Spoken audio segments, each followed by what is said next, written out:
નમસ્કાર દર્શક મિત્રો, આપ નિહાળી રહ્યા છો N24 ગુજરાતી। તો નજર કરીશું આજના મહત્વના સમાચાર પર।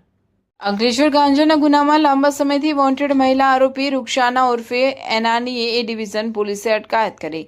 ભરૂચ એસઓજીના દરોડાનો મામલો ગાંજાની હેરાફેરી કરનાર મુખ્ય મહિલા સૂત્રધાર આખરે પોલીસ સકંજામાં।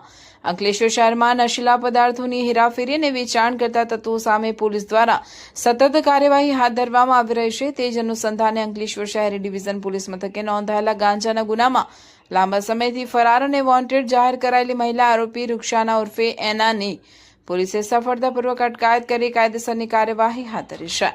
મળતી માહિતી મુજબ અગાઉ ભરૂચ એસઓજીએ ચોક્કસ બાતમીના આધારે અંકલેશ્વરના ગુજરાત હાઉસિંગ બોર્ડ સુરતી ભાગોળ વિસ્તારમાં આવેલા એક મકાન પર દરોડો પાડ્યો હતો। દરોડા દરમિયાન લક્ષ્મીબેન ઠક્કરના રહેણાંક મકાનમાંથી અંદાજે 1.245 કિલોગ્રામ ગેરકાયદેસર ગાંજો તથા અન્ય મુદ્દામાલ મળી કુલ 62,000નો મુદ્દામાલ જપ્ત કરવામાં આવ્યો। તે સમયે પોલીસે લક્ષ્મીબેન ઠક્કરની ધરપકડ કરી હતી। પ્રાથમિક પૂછપરછ દરમિયાન ઝડપાયેલી આરોપીએ ગાંજાનો જથ્થો ગોયા બજાર વિસ્તારમાં રહેતી રૂક્ષાના ઉર્ફે એના પાસેથી મેળવ્યો હોવાનું કબૂલ્યું હતું। આ આધારે પોલીસે રૂક્ષાનાને ગુનામાં વોન્ટેડ જાહેર કરી તેની શોધખોળ શરૂ કરી હતી। દરમિયાન મળેલી ચોક્કસ બાતમીના આધારે અંકલેશ્વર એ ડિવિઝન પોલીસે રૂક્ષાના ઉર્ફે એનાની અટકાયત કરવામાં સફળતા મેળવી છે। હાલ પોલીસે આ ગાંજા હેરાફેરીના નેટવર્કમાં અન્ય કોઈ સ્થાનિક અથવા બહારના વ્યક્તિઓ સંડોવાયેલા છે કે નહીં તે દિશામાં વધુ તપાસ હાથ ધરી છે।